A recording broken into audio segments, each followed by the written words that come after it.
We have several other areas of comparison to talk about that make neurotics very, very different from disturbed characters.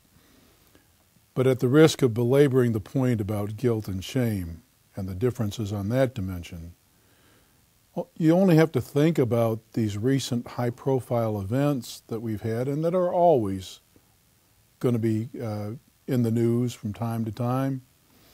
And the questions that you inevitably ask yourself about some of these unsavory characters as their behaviors come to light.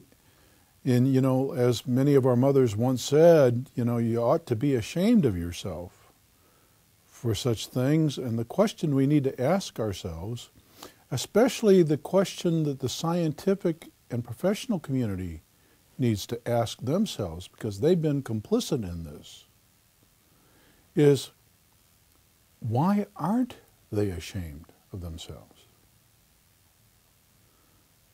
What makes it possible for some of these folks to say the outrageous things they say and do the outrageous things they do without any apparent sense of shame, without being in the slightest embarrassed, without thinking how ridiculous they might look? I think, unfortunately, a lot of that has to do with what, in the name of science and good intentions toward helping people build self-esteem, we have taught our educators and our parents to do with respect to a person's character formation. I think we've been way off base about being careful not to send too many shaming messages to our children. There's a huge axiom in the mental health field throughout all disciplines to make absolutely sure that the child knows when they misbehave that it's not about them, right? Go to extra lengths to make sure that they understand that it's solely about their behavior, right? Don't let them engage in any negative self-evaluation, because that will damage their self-esteem. This is misguided at best and destructive at worst, but it is the dominant perspective still. And the research backs it up. And maybe this is an element of character disturbance within me, but I'm still not bending. Because you only have to look at the outrageous examples to say, if they only had some sense of shame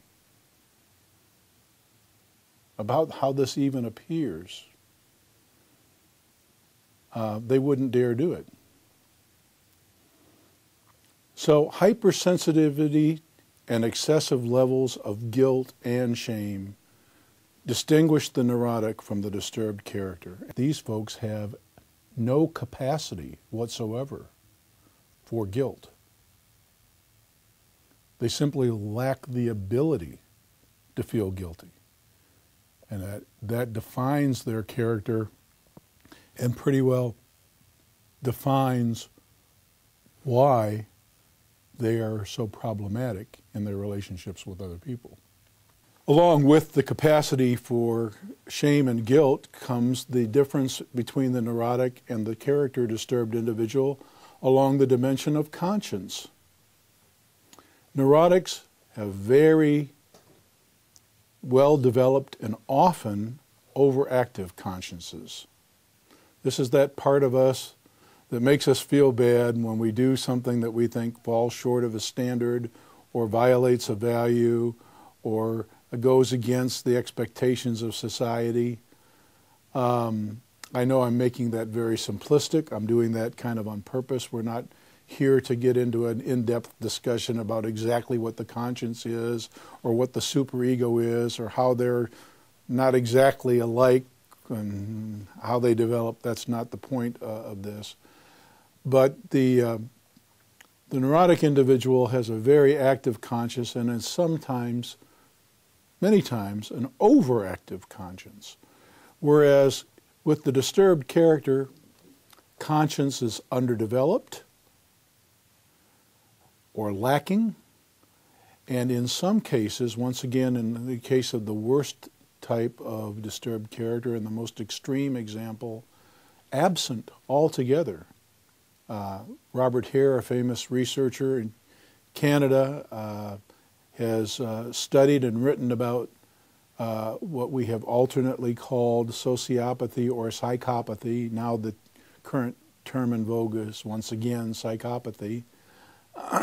These folks, psychopaths, he describes very eloquently in his book, Without Conscience. That's the title of the book. It pretty well sums up the core dilemma.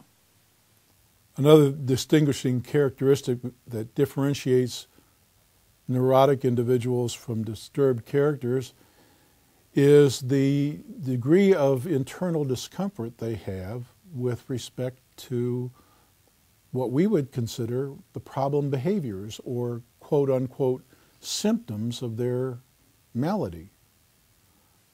In psychology and psychiatry, we use a term, I'm going to explain it in layperson's term, we use the term ego-syntonic versus ego-dystonic.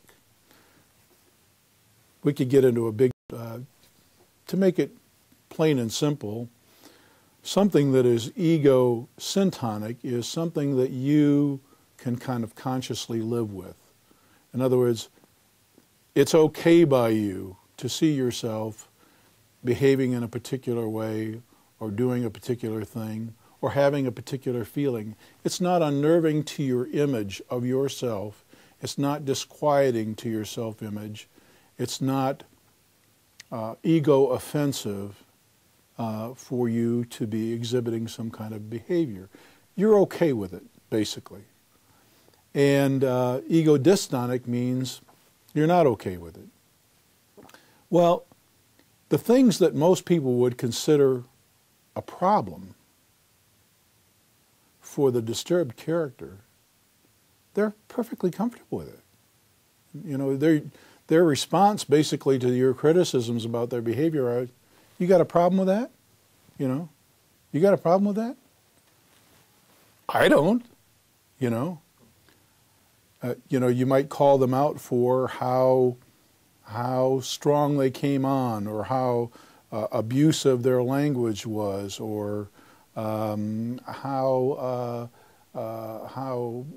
damaging it was to somebody else's feelings when they said what they said.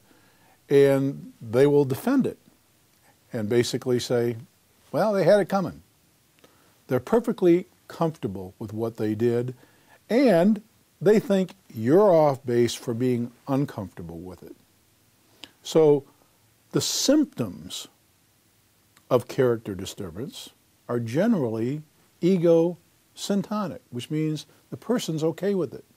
They don't see a problem. They're not unnerved by it. Whereas the kinds of things that are symptomatic of a person's neurosis, they're not comfortable with. They're not comfortable, for example, with the fact that every time they're in a social situation, meeting new people, their hands sweat and their heart pounds. They're not comfortable with the fact that they can't seem to think of the right things to say in certain situations. They're not comfortable with the fact that they're giving themselves an ulcer, worrying about how good their grades are going to be this semester. They're not comfortable with that. The symptoms that they experience as a result of their neurosis are self-distressing. Okay? They're not comfortable with it.